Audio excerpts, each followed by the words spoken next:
Wonderful. Good morning, friends, and welcome to the Spirit Society of Virginia. It's so good to be with all of you here today. We're going to start by reading a short, very powerful message from the book Our Daily Bread, psychographed by the Spirit Emmanuel, through the hands of the medium Chico Xavier. Message number 66, Goodwill. See to it that you live prudently. Paul chapter 5, verse 15. Goodwill finds work to be done. Work leads to renewal. Renewal finds the good. The good expresses the spirit of service. The spirit of service brings understanding. Understanding brings humility. Humility wins love.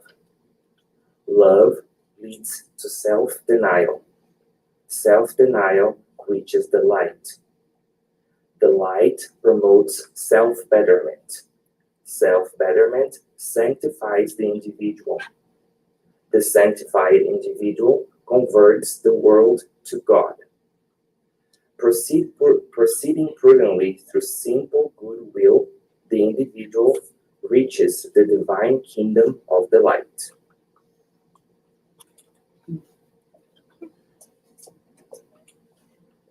Thank you, Billy. Okay, friends, so let us begin with a prayer, remembering that prayer is not a ritual, is it? No. It is a moment to communicate with God. But doesn't God know everything? Why do we need to talk with Him, right? He knows everything. But it's not for Him that we do it. It's for us. If we communicate with Him, we are in better shape because we're higher in our vibrations. When we think too much of things on earth, we become lost. So let us raise our thoughts and feel at each breath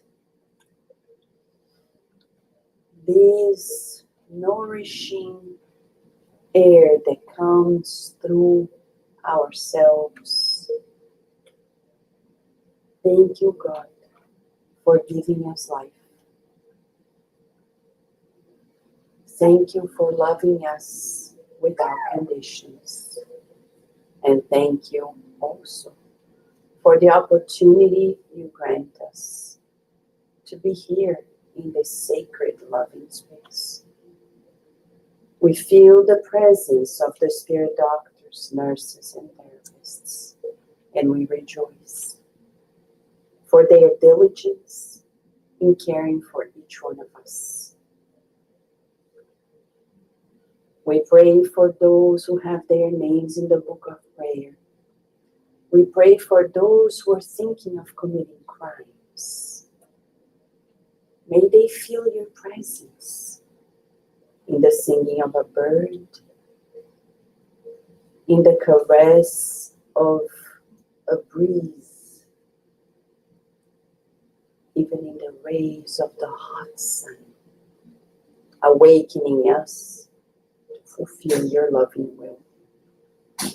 Thank you for your guidance and protection and the permission to be here. And so be it. Okay, friends, I know it's summer, super hot. Be careful the next days. There's a heat wave watch. We have to reinforce that. Drink a lot of water. Be careful. Use sunscreen. Even if you just walk in the streets, it's important. But let me ask you this. What place on earth do you go in and people do everything for free? And we don't need to do anything to help. Do you know a place like this? Yes, Virginia. And yes, I Okay, I didn't expect that. Okay, I'm reflecting on what you're saying, the soup kitchen.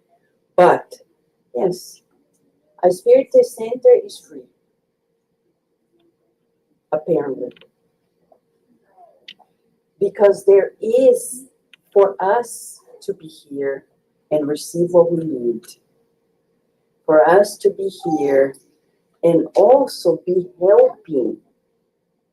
There is a code to be watched. Okay? Last week, Carol explained to us a beautiful message by Dr. Bezerra de Menezes that makes us feel like, what is this? It's a school, it's a temple, it's a workspace for those who want to help others. It is a hospital for many of us. Many people come here because they need treatment, spiritual, physical.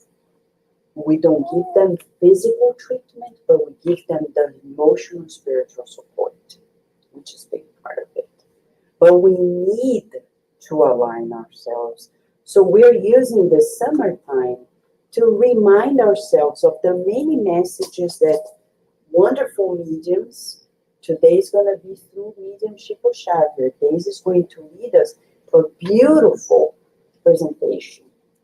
And we're going to ask our children to watch it because it's a video prepared by Daisy based on a message. And it's a beautiful thing for our lives that can help us everywhere we go. It talks about the Spiritist Center, but this message is helpful for us at school, at work, in our families, everywhere. So let's watch this together. Do you mind, Daisy? Before we go to our rooms, yes? I'll let Daisy play here because she knows where it is. Thank you, Daisy.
Kardec Radio presents Tiny Creatures, a message by Humberto de Campos through Chico Xavier from the book Letters and Chronicles, Chapter 29.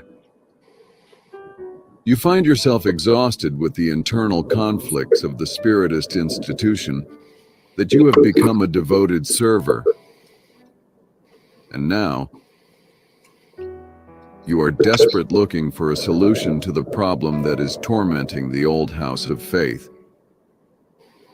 Conflicts between companions and constant hostilities have undermined the altar of the temple, where you have observed the manifestation of divine providence through messengers of light. And today, instead of fraternity and confidence, of enthusiasm and joy, it only remains discord and doubt, discouragement and sadness in the sanctuary. You asked us for clarification. So, considering this matter, I brought back the memories of an old and valuable tree that I found in my early childhood. The tree was green and strong. It looked like a cathedral in the wonderful work of nature, full of nests. The tree was the favorite palace of songbirds, whom from the tree's fronds warbled happily. Exhausted drovers used the tree's shadow, which offered protection, comfort, peace, rest, and shelter. From time to time, woodcutters would cut parts of the tree. Also, ungrateful pilgrims would take the tree's precious branches, which had different utilities. Annually, terrible storms fell on the tree, causing damage to it. However, it seemed like the tree was able to fix itself, because the tree used to come back more beautiful than ever. The tree was reached by lightning on different occasions, but the strong tree always reappeared. Periodically, furious winds tilted its crown, cutting its vigorous branches. The drought used to make the tree really thirsty, and the flood used to surround the tree with heavy debris. The tree trunk, however, which was always adorned with thousands and thousands of sap leaves, seemed to be unflinching and invincible. One day, however, tiny creatures started to take over the tree. Nobody paid attention to it. Intangible, almost colorless, microscopic. How could they cause any harm to the giant on the ground? Travelers and servers of the field did not notice the presence of the tiny creatures, but the tiny creatures multiplied indefinitely.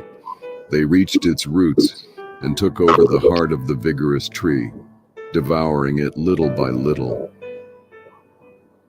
And the plant that overcame the threats of the sky and the temptations of the earth in a short period of time, sad and wilted, started to turn into dry wood for the fire.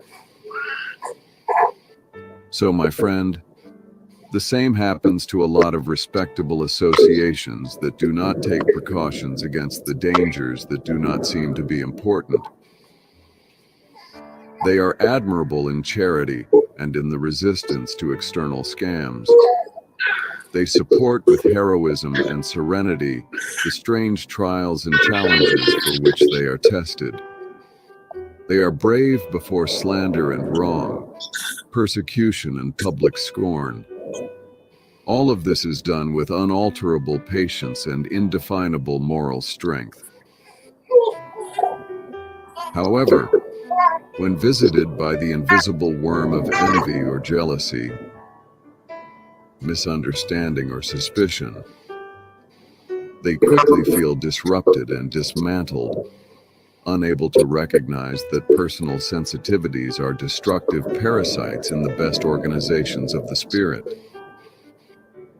When the institution is invaded by gossip, the devil of intrigue is in charge of a plot to blur the living water of understanding and harmony, wiping out all the divine seeds of decent work and spiritual improvement.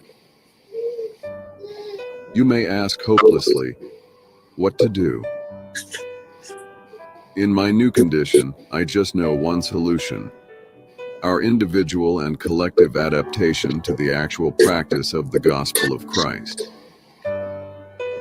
To protect us against the corrosive tiny creatures of degrading selfishness, let us use the antiseptic called good news. In Luke chapter 9, verse 23, Jesus says, "If anyone wants to become my follower, he must deny himself, take up his cross daily, and follow me." When we walk this journey forgetting our sensibilities, we will be out of reach of the sinister microbes of the darkness. We will be immunized and we will find peace in our own hearts.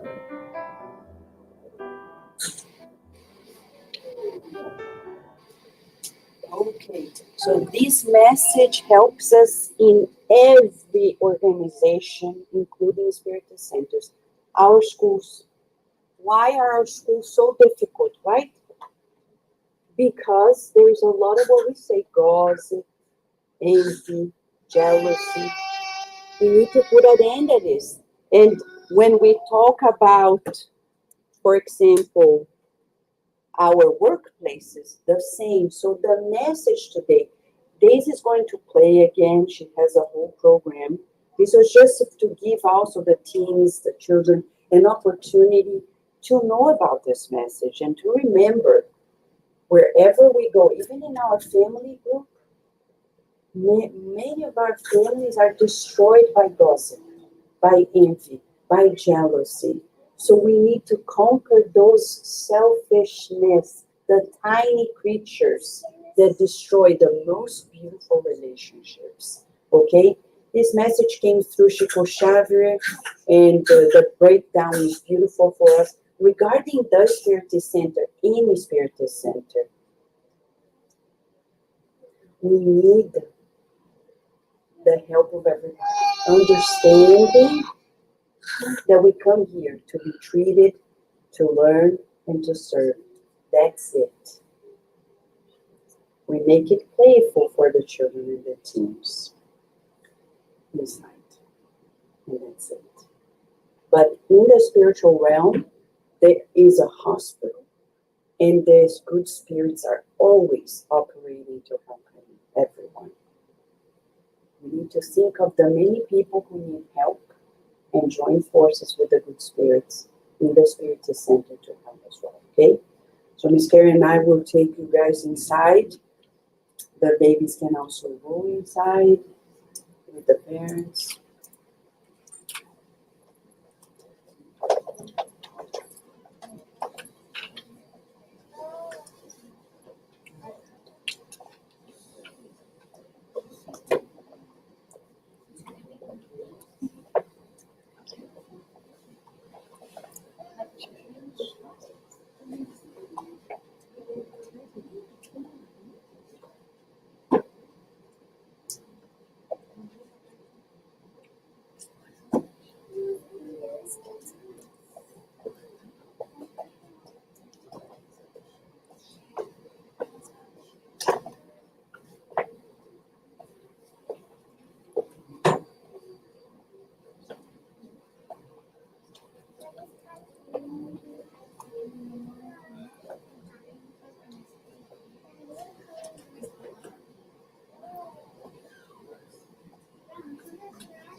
Okay, friends.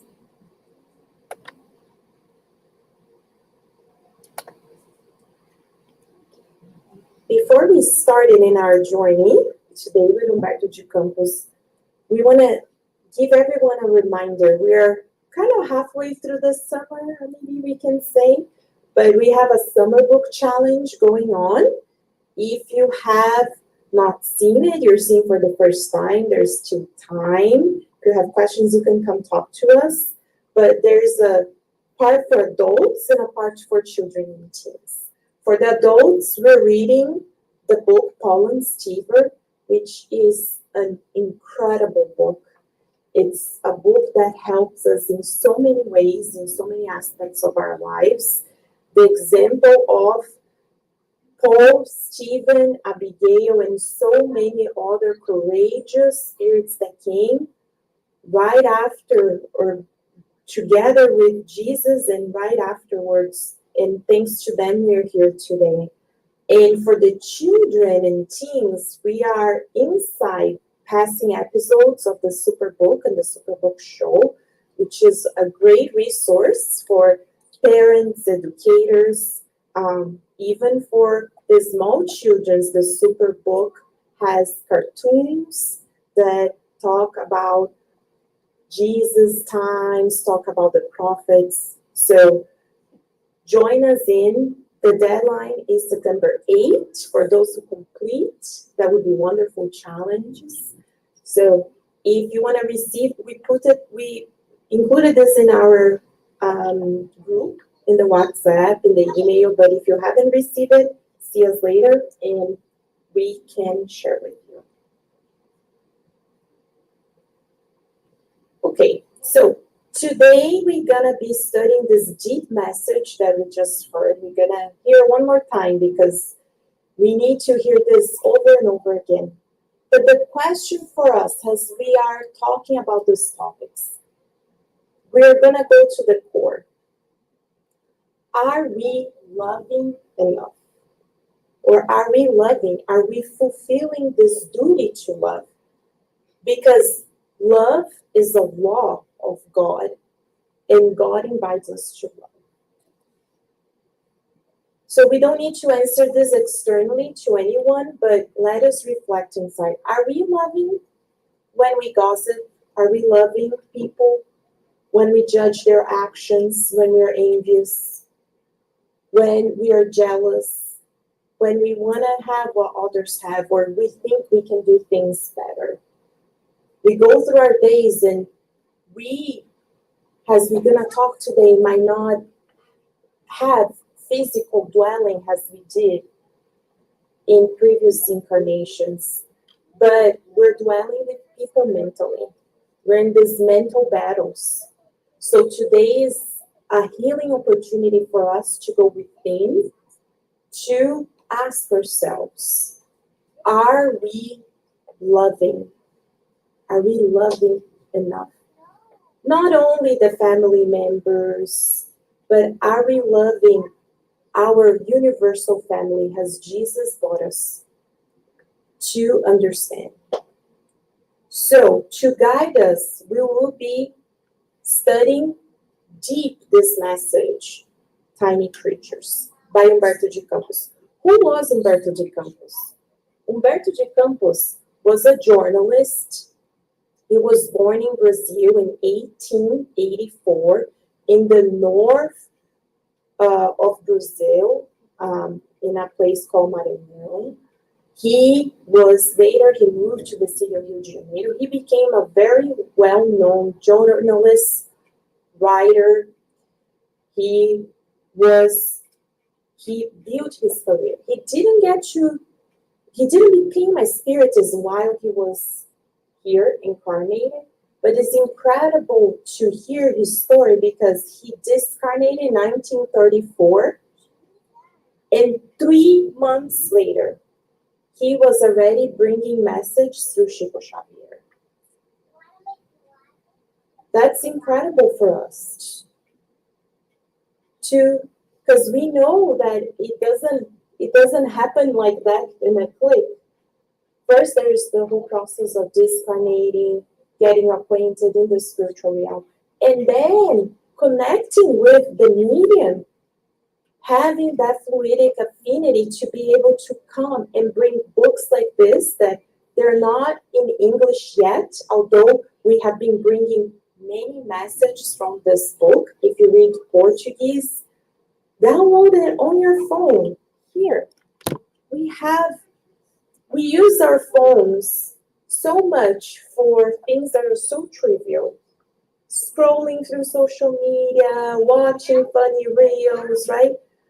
But we can use our phones. Go to Kindle, Apple Books, so many others that I don't even know. But from the click of a button, we can have wonderful books. We're there waiting in the doctor's office. We're in the bus, metro, whatever is their mode of transportation. Let us read. Let us train ourselves. Why? Because do we want to change? The question is, do we truly want to change? If we want to change, we need to instruct ourselves. We're not going to change if we keep doing the same old as we have done for many lives. We need to learn the new. So let us train ourselves to read more, to instruct ourselves. For those that don't have access to this particular book, there are so many books in English. And thanks to Humberto de Campos, we get to know about many stories about Jesus. He is the one that brought to us the book Good News, Boa Nova in Portuguese. So because of him, we get to know the stories of Jesus as a loving master, has their guided model for us. And the book Good News is already available. You can purchase on Amazon. We have programs at Kardec Radio. And now, for those that don't know yet, we have Kardec Flix. We have Netflix, right? But now we have Kardec Flix. Go there. Go to the Kardec Flix website. You're interested to know about the afterlife? Click Afterlife. There are many playlists. You can choose many videos to watch. You want to know about mediumship? So it's literally spiritism in a click because it's so easy.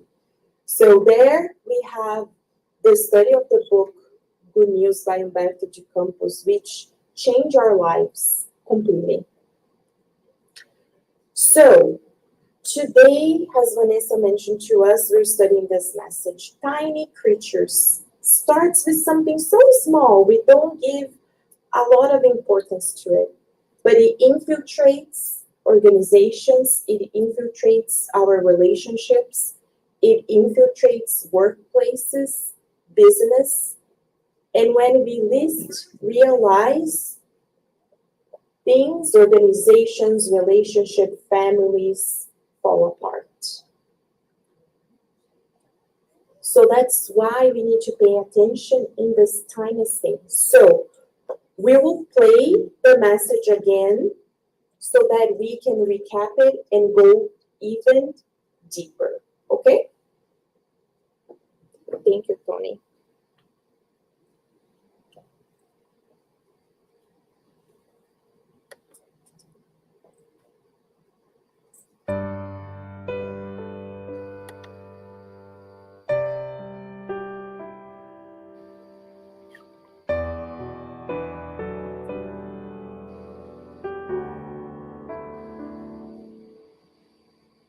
Kardec Radio presents Tiny Creatures, a message by Humberto de Campos through Chico Xavier from the book Letters and Chronicles, Chapter 29. You find yourself exhausted with the internal conflicts of the Spiritist institution that you have become a devoted server. And now, you are desperate looking for a solution to the problem that is tormenting the old house of faith. Conflicts between companions and constant hostilities have undermined the altar of the temple where you have observed the manifestation of divine providence through messengers of light. And today, instead of fraternity and confidence, of enthusiasm and joy, it only remains discord and doubt, discouragement and sadness in the sanctuary. You asked us for clarification. So, considering this matter, I brought back the memories of an old and valuable tree that I found in my early childhood. The tree was green and strong. It looked like a cathedral in the wonderful work of nature. Full of nests, the tree was the favorite palace of songbirds, whom from the tree's fronds warbled happily. Exhausted drovers used the tree's shadow, which offered protection, comfort, peace, rest, and shelter. From time to time, woodcutters would cut parts of the tree. Also, ungrateful pilgrims would take the tree's precious branches, which had different utilities. Annually, terrible storms fell on the tree, causing damage to it. However, it seemed like the tree was able to fix itself, because the tree used to come back more beautiful than ever. The tree was reached by lightning on different occasions, but the strong tree always reappeared. Periodically, furious winds tilted its crown, cutting its vigorous branches. The drought used to make the tree really thirsty, and the flood used to surround the tree with heavy debris. The tree trunk, however, which was always adorned with thousands and thousands of sap leaves, seemed to be unflinching and invincible. One day, however, tiny creatures started to take over the tree. Nobody paid attention to it. Intangible, almost colorless, microscopic, how could they cause any harm to the giant on the ground? Travelers and servers of the field did not notice the presence of the tiny creatures. But the tiny creatures multiplied indefinitely. They reached its roots and took over the heart of the vigorous tree, devouring it little by little. And the plant that overcame the threats of the sky and the temptations of the earth, in a short period of time, sad and wilted, started to turn into dry wood for the fire. So, my friend, the same happens to a lot of respectable associations that do not take precautions against the dangers that do not seem to be important. They are admirable in charity and in the resistance to external scams. They support with heroism and serenity the strange trials and challenges for which they are tested. They are brave before slander and wrong, persecution and public scorn. All of this is done with unalterable patience and indefinable moral strength. However, when visited by the invisible worm of envy or jealousy, misunderstanding or suspicion, they quickly feel disrupted and dismantled, unable to recognize that personal sensitivities are destructive parasites in the best organizations of the spirit. When the institution is invaded by gossip, the devil of intrigue is in charge of a plot to blur the living water of understanding and harmony, wiping out all the divine seeds of decent work and spiritual improvement. You may ask hopelessly, what to do? In my new condition, I just know one solution: our individual and collective adaptation to the actual practice of the gospel of Christ. To protect us against the corrosive tiny creatures of degrading selfishness, let us use the antiseptic called good news. In Luke chapter 9, verse 23, Jesus says, "If anyone wants to become my follower, he must deny himself, take up his cross daily, and follow me." When we walk this journey forgetting our sensibilities, we will be out of reach of the sinister microbes of the darkness. We will be immunized and we will find peace in our own hearts.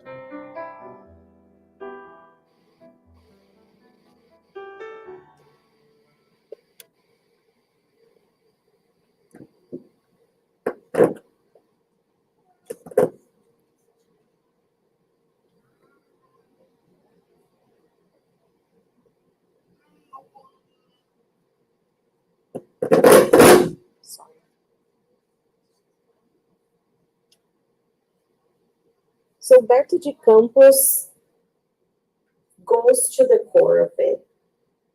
He's talking to us about these tiny creatures, these personal sensitivities that are destructive parasite of the best organizations of the spirit.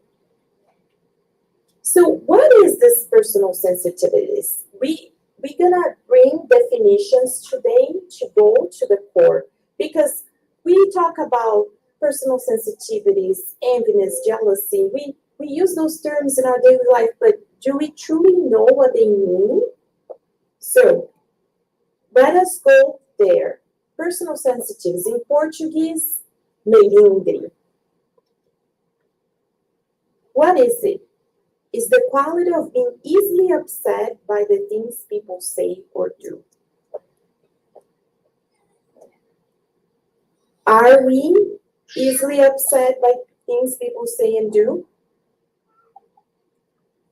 Or what people don't do? Because sometimes we get to work and we expect people to say good morning, or we say good morning, and people are there working. And it's not personal to us, but because of our personal sensitivities, that ruins our day. We already crossed that person out. How can they be so rude? We don't even say good morning. Well, let us put ourselves in their shoes.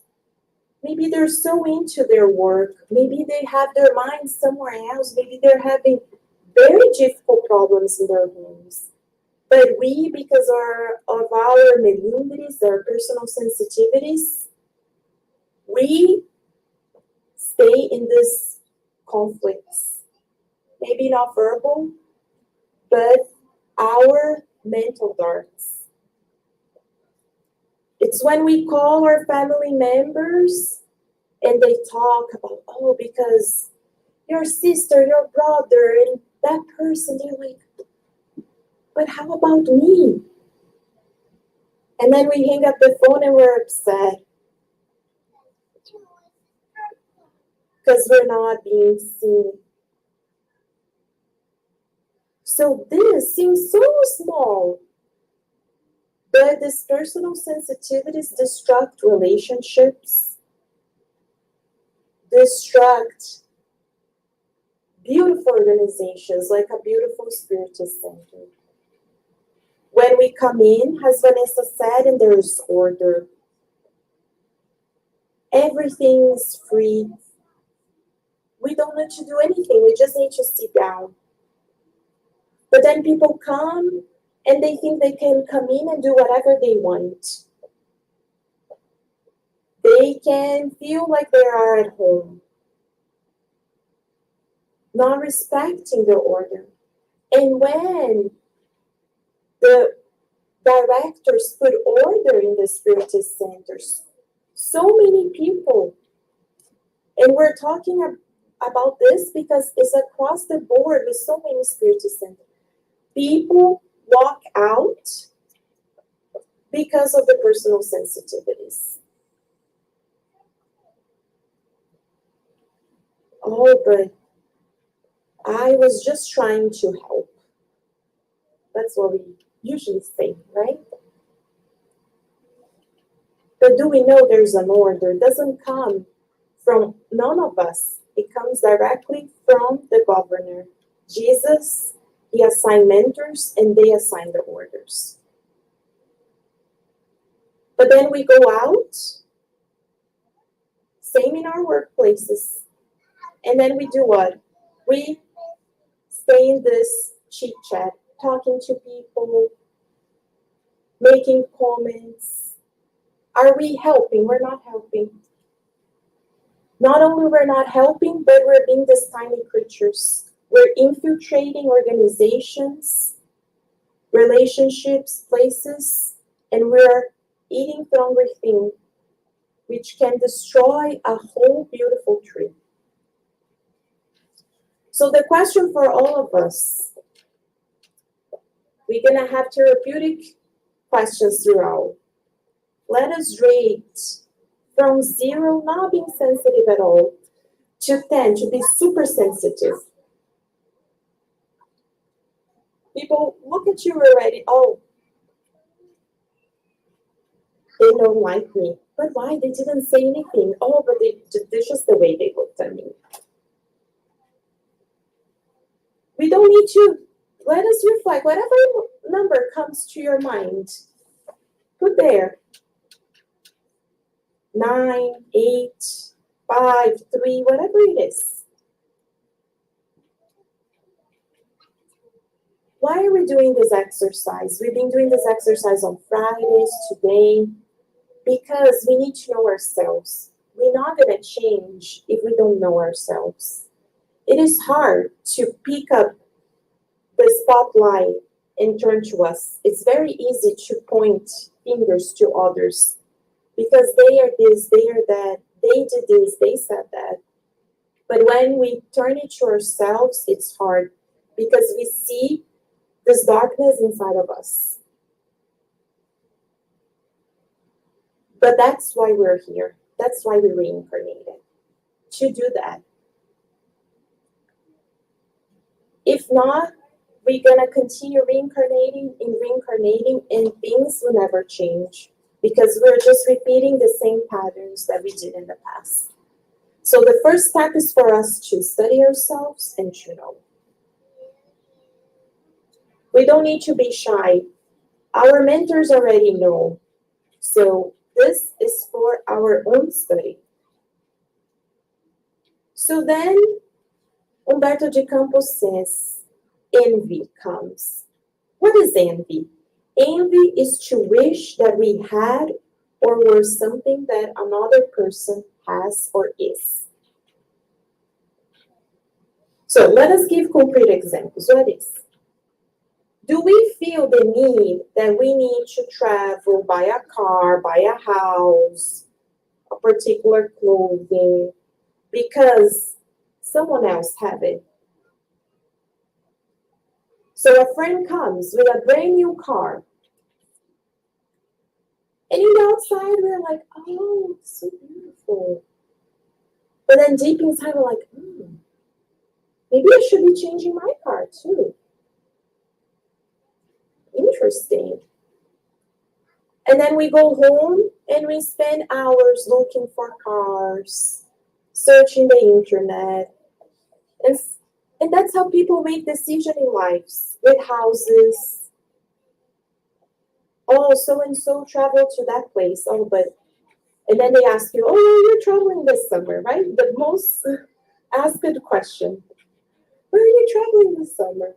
And then you're like, oh my gosh, maybe I do. I don't have any travel, but maybe I do. So then we're not making decisions for ourselves, but we're making decisions because we want what other people have. Maybe they need a new car. Maybe they need a big house. But do we need it?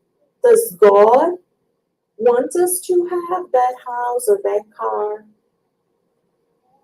So do we see how we make decisions not thinking of ourselves, but because of this envy that we need to fit in if we have X, Y, and Z? Do we feel that we don't fit in, or if we're inferior if we don't have what others have? The mentors of the Spirit Society of Virginia have been asking us to think about this concept of equality, because most of the time we either put ourselves above or below. So if we feel inferior because others have X, Y, and Z, maybe it's a position at work. They have a higher position, but then we're there. I have the same degree, maybe even I have a higher degree than that person. I have more experience. And we think we're better. So then we're envying the position that that person has. And how many people, they do the math. This is true accounts. I've seen it. They do the counts of when people will retire so that they know when they're going to be able to be promoted. Oh yeah, in 3 years, 5 years, that person will be retired.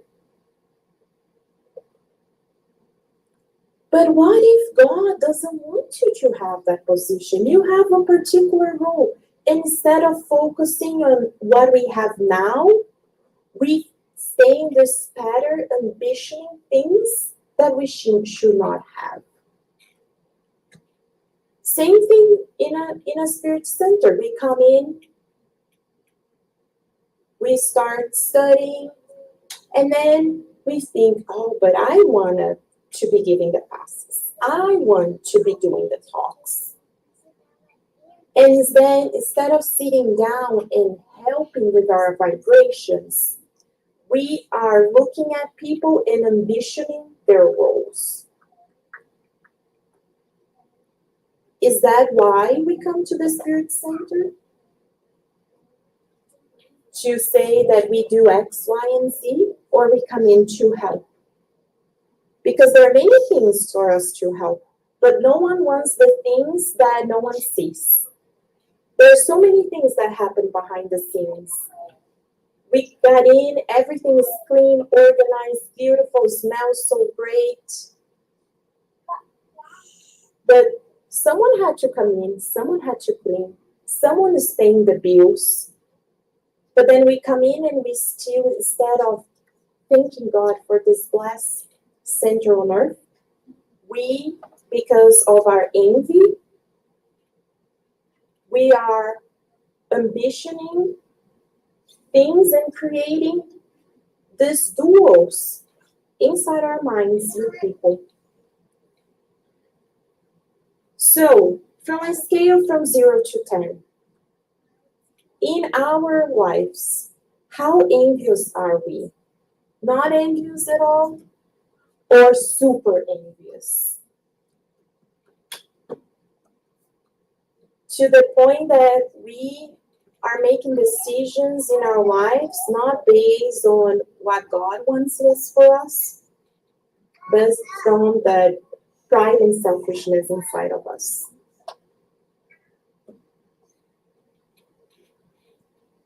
A lot is for us to reflect today.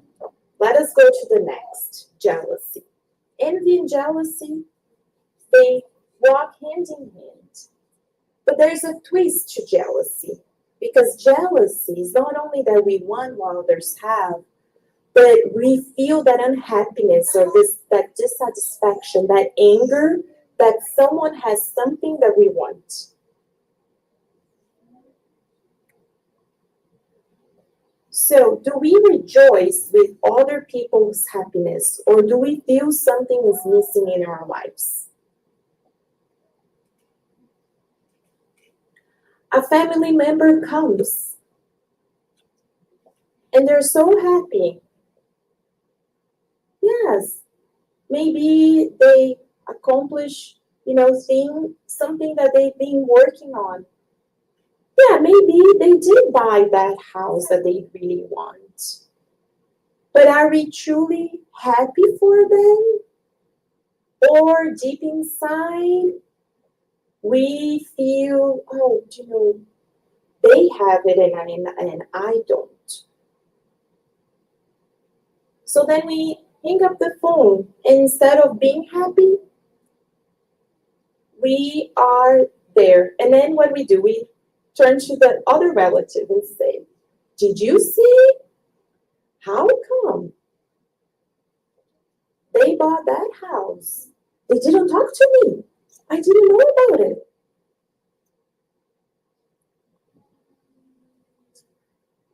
So, are we being coherent because we're putting a face and then we deep down we feel something else? Someone is getting married. Wonderful. Let us rejoice for the person. But then maybe our relationships are not doing well. And we look at the happiness of others and we are jealous. We don't say anything. But deep down, we wish we had what other people have. And this is so common nowadays with social media. We need to be careful what we post. Because we think, oh yeah, people go there in the comments, oh, congratulations, so many things, right? You did this, you did that. But do we truly think we're living in a planet Jupiter? We're still on planet Earth. Jealousy is a real thing. And then our relationships, our workplace relationships starts falling apart and we don't understand why. But remember, we attract what we emit. If we're emitting feelings of jealousy, we will attract that to our lives. And then our relationships will fall apart. Do we feel left out or upset when someone is selected for a task at work or the Spirit Center and we are not? This is so common because the boss chose this coworker to go in that work trip and not us. Or that colleague to participate in the project and not us. And we are upset. Or in the Spirit Center, why is that person giving the passes and not me? I did the courses, I studied. Why is that person there and not me? Why is that person saying the final prayer and not me? Why that person is cooking something for the lunch, but I am not. So then we feel left out. And then instead of joining forces and helping out, we put ourselves in the cocoon. We think we're invisible. We just stay there. We think, oh, no one is paying attention to me. And then we enter in the passive aggressiveness. So instead of being happy for others, we pretend that we don't see. Or in our relationships, we do this passive aggressiveness of not talking to people. Oh yeah, they think they can say that to me, they will see. And then we don't go then in revenge, but we revenge them for our passive aggressiveness. So on our scale from 0 to 10, how jealous are we? Not jealous at all? Or super, super duper jealous? Think, which number? 0 to 10. Okay. You know, it's an exercise, okay, friends? We're learning together, okay? I'm asking myself those questions, the first, when we come here to study together with the first ones, to ask ourselves these questions in our lives. So we're in this journey together, but we need to go deeper so that we understand what these tiny creatures are. Misunderstanding. If you look at the definition in the dictionary, they say, is when there is this feeling of being misunderstood. But what Humberto de Campos is talking about here, this misunderstanding, is that poor me feeling, the self-pity. Oh, my life, no one understands me. I did this, I had the best intentions, but poor me. So let us bring concrete examples for us. Do we feel misunderstood by people?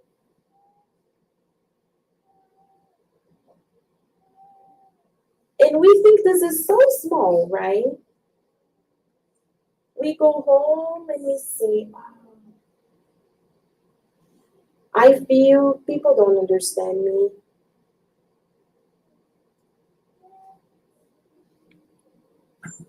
They don't hear me, they don't see me.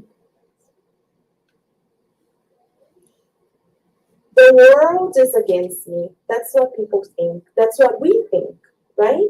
That the world is against us because no one understands us, no one hears us. And then what we do, we label others as harsh, as cruel, life is unfair. And we say, oh, why is this happening to me? I'm such a good person.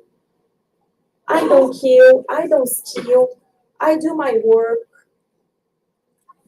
So we give ourselves excuse. Let us imagine Jesus, because Jesus is the medicine, as Humberto de Campos says. Do we think Jesus looked at the disciples? It's beautiful for those who watch The Chosen. It's such great because there you see exactly, how it was. Jesus was there teaching. He finished it, and then the disciples would go and they would keep asking him questions. But you gonna cure that woman? Why that woman? Do you know what she has done? Are you sure, Jesus? Do you think Jesus felt misunderstood? Did he at the end of the day said, I keep saying, I keep preaching, I keep telling stories, I don't know what else to do. People don't understand me. I'm going to give up. Imagine if Jesus did that. We wouldn't be here.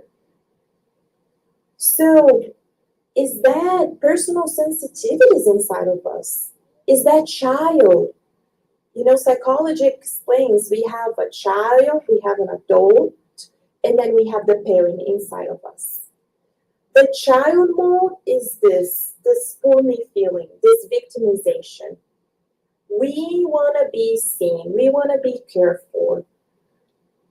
We go into places and we want people to stop everything that they're doing to talk to us. And how many people come into Spirit Center? Not that we're not going to help, we're here to help.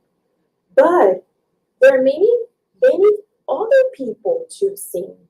But they want to be given the special treatment. No one else but they. So then if they are not seen and heard, they feel hurt. And not because there's so many things happening. And sometimes the person, we go home feeling like this. Feeling that we're not heard. We're not seen. This happens in our families. We are there. We do everything in the house. People, right? People get home sometimes, the dinner's cooked, everything is clean. And then we say, oh, but people are not seeing what I am doing. Do you know how many hours I stay preparing everything? Well, we're not saying the other person is right, but we're saying is in this personal sensitivities, is this feeling of the child of not being seen and cared for that destroys relationships. So, again, from a scale from 0 to 10, do we feel that we are not misunderstood at all, or that we are super misunderstood?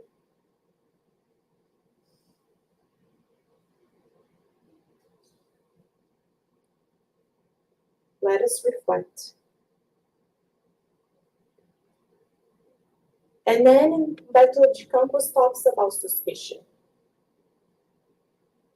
Suspicion is so interesting, right? When I read it and we reflect on it, okay, what is this suspicion? So, if we go to the dictionary, the act or the instance of suspecting something wrong without proof or slightly evidence is the mistrust. So, is the feeling inside ourselves. Do we have a hard time in trusting people? In everything. In relationships, there are people that have a hard time maintaining relationships because they don't trust people.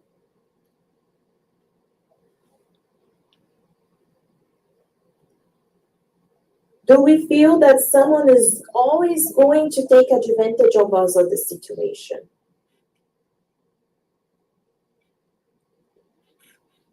It's when, let's say, something happens at home and we call an expert and then they come.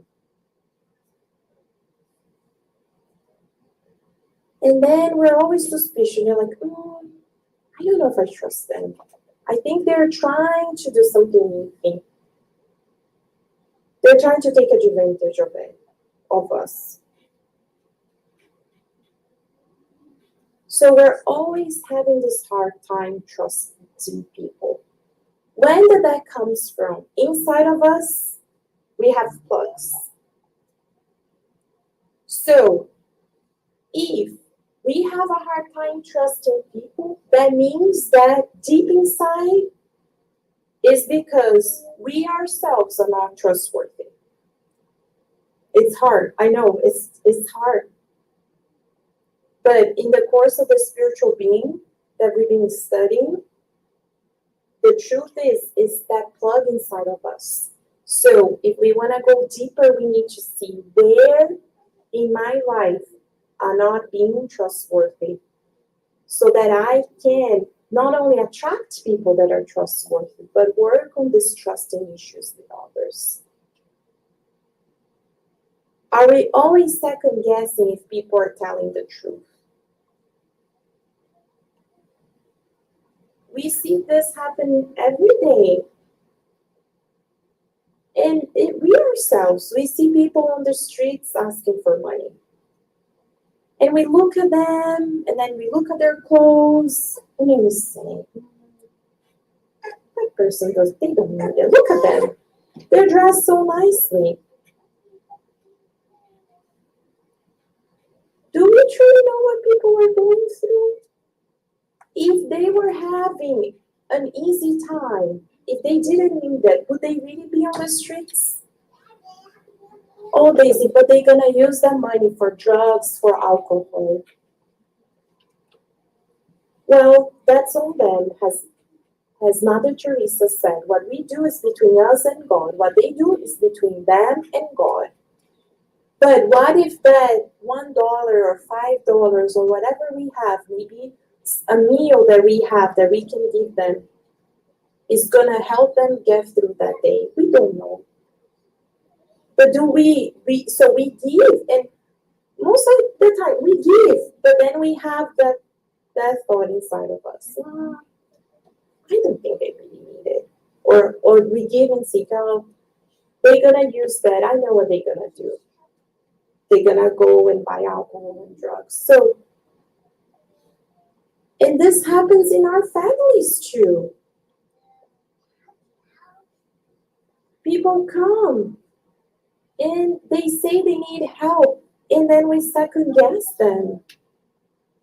Or they tell us a story, and we think, I don't think that's really true. They might be exaggerating. Did that really happen? So this tiny creature of suspicion, it seems so small, right? It's one thought.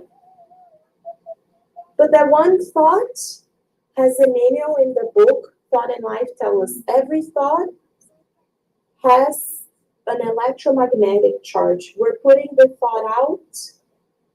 We are attracting what we emit. So then we're suspicious of others, and people are suspicious of us. So then people have a hard time trusting us too. And then we don't understand why relationships fail, why we don't, we have a business and the business doesn't grow, or why don't we grow in our careers? Because of this tiny invisible ones, and suspicious is one of them. So in a scale from 0 to 10, how suspicious are we? Not suspicious at all, or super suspicious?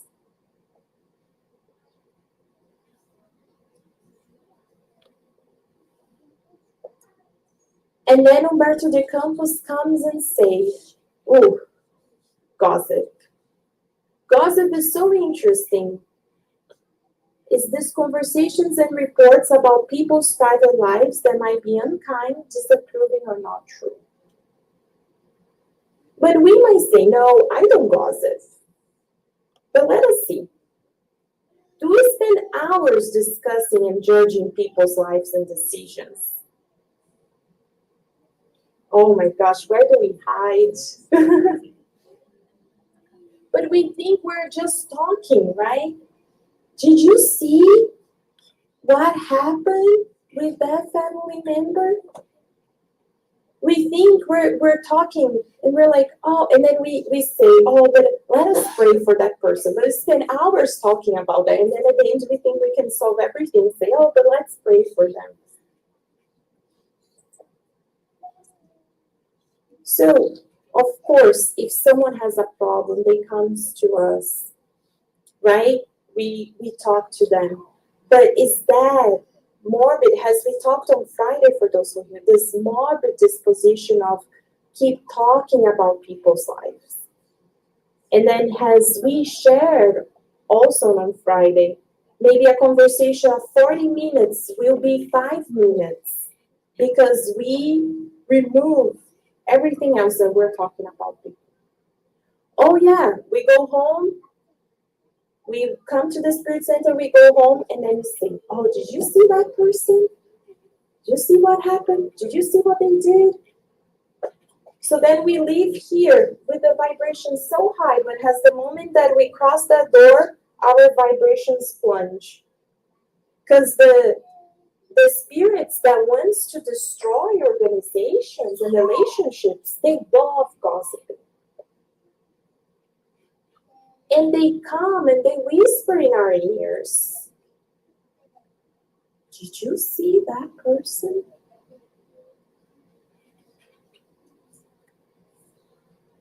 Are we always involved in the he said, she said situations? In Portuguese, we call this leve trás, right? Or as Vanessa said, the chi-chi-chi-ta-ta-ta. Right? The he said, she said. And then we ask ourselves, well, why? I'm always... And then we do this. We think it's unconscious, but we need to, that's why we need to look inside ourselves, because we're always there. Oh, she said that. He said that. And this, he said, she said, oh my goodness, talking about families, right? Oh my gosh. It's like the telephone chain. One aunt calls the other uncle, that calls the other aunt, that calls us, that calls, right? And then it's like,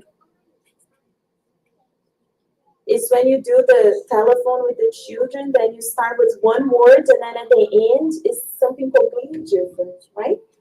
So that's what happens, and that's why gossip is so corrosive in our relationships. Are we spreading misinformation?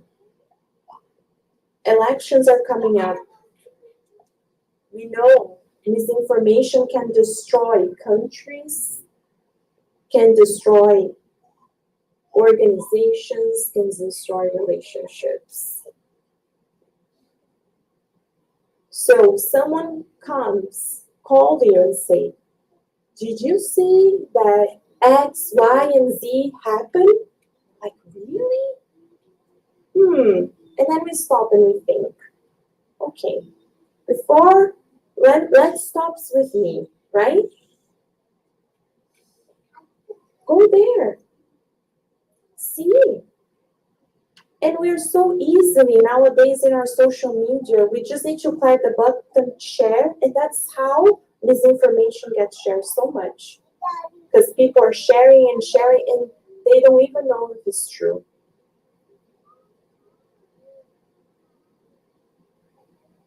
And Humberto de Campos said that through gossip, it leads into intrigue. So then there are really plots.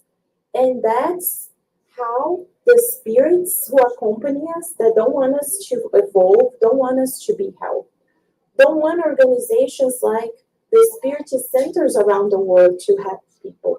They utilize this to create plots. So at the end of the day, it's we that destroy our relationships. It's we that destroy places of so much light because of this, what seems so small, but are very corrosive. So from 0 to 10, do we not gossip at all, or we are super gossipers? So friends, at the end of the day, we need to pay attention because we are dwelling with people. We might not dwell physically anymore. If we could, maybe we would, because we sometimes get so outraged and say, if I could, I would punch that person in the face. And some people, they do. How many families fall apart because of physical violence? But we're also involved in this mental dwelling. It's when we go home and we have truly conversations with people in our minds. And we say, if they say this, I'm going to say that. But if they say this, I will say that. And then we are in these mental battles. So today, what is the remedy for us? The question is, are we truly loving? Because when we love, all this that is on this list goes away. Because we truly see ourselves as brothers and sisters. So how can we immunize ourselves? Humberto de Campos says, the solution is to practice the gospel of Christ. And Jesus comes to say, do to others what you like to receive. So the medicine for us is to use the gospel of Christ, asking ourselves, let us not, look at this, let us not do to others that which you would not wish done to you. So, would you like someone to come and be happy for your happiness or for the things that you have? Or would you like them to go home thinking how they can have what you have? Then this changes what we wanted to receive when we are at work, when we are with our families, when we are in the Spirit Center. And doesn't stop there. Let us do all the good with all the power that we have. All the good. There's no excuse. So we get out of our selfishness. We're still so deep inside of us. And we start seeing the needs of others. This is how we get out of these personal sensitivities. We take ourselves out of the equation. We're not the center anymore. Do we see how that passed? Because then we say, instead of feeling hurt, we say, how can I help that person? What they're going through? I read the room and the situations through different lens, not through my selfish lens of the child that wants to be seen, heard, and taken care of, but as the adult. I am here to help everywhere, in our homes, when we are outside on the streets, in the Spirit Centers, at work. Our vibrations change. So we get in and out of places and we get out of these personal sensitivities. And we're paying attention in the needs of others. Then we can never go wrong. So let us reflect on this. We know it's a lot of food for thought. We know it's deep. But we're here learning, and that's why we need to instruct ourselves so we can feel stronger. So we'll now dim the lights as we prepare ourselves for the next point, okay?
Let us all visualize now the spirit doctors, nurses, and therapists in front of us, providing us with the loving care that comes from their heart,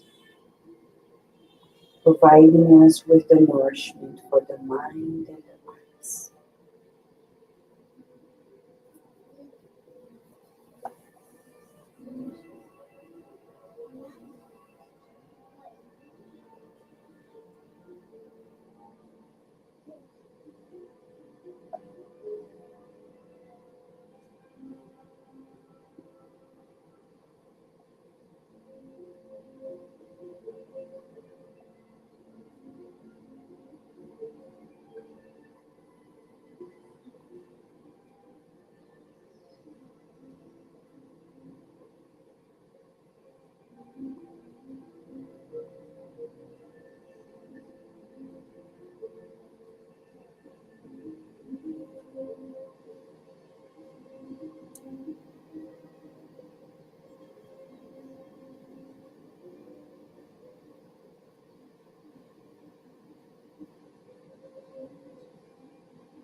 Let us all help one another by visualizing flowers of healing being distributed to everyone. The loving spirit doctors who are watching us. They know exactly what we're feeling, what we're thinking, and they are hoping that we raise our thoughts to noble thoughts. As we receive these flowers, bringing them close to our hearts, renewing our minds and hearts.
Let us kindly feel these waterfalls of healing light into ourselves, bringing peace and harmony to us. As we visualize Jesus, our best friend, embracing us with new strength.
And the practice of patience, kindness.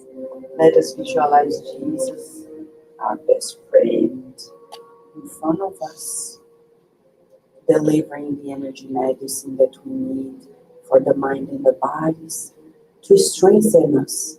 He smiles to us, radiating pure love.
Sometimes you have to take, I don't know.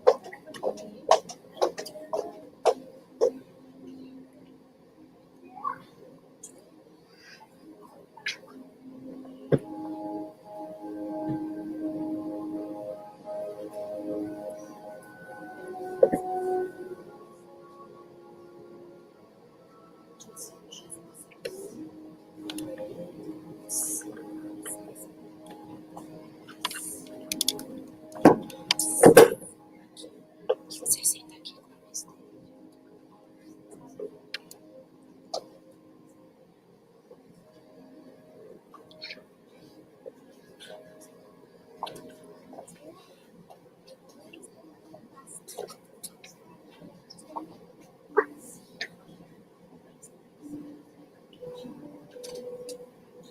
Is there anybody else?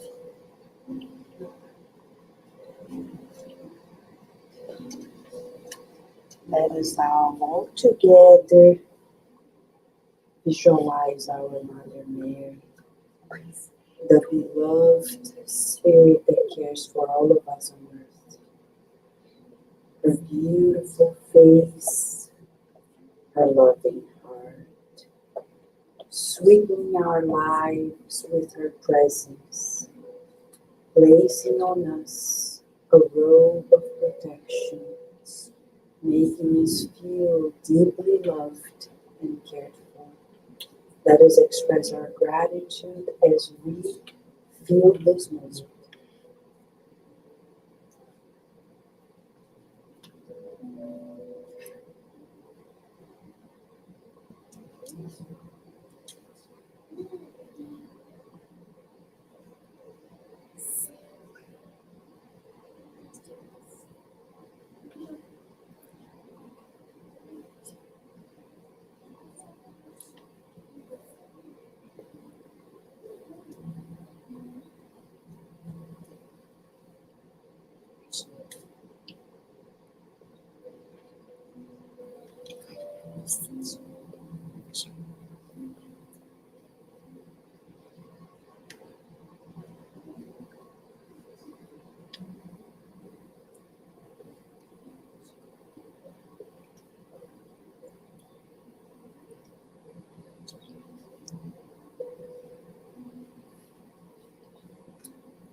So now let us express our gratitude for the joy of this day, feeling the presence of the guardian angels of all of us, the loving care of the spirit doctors. Thank you, God, for the gift of this day, for this message that you provided to us, empowering us to greater love. With you today, we shall observe the giving what we would like to receive. May everyone who is traveling feel safe. May those who are in the streets in need of a helping hand find them sooner than later. And may we return safely to our homes or go to our next destination in peace and much gratitude to you. Thank you, God. And so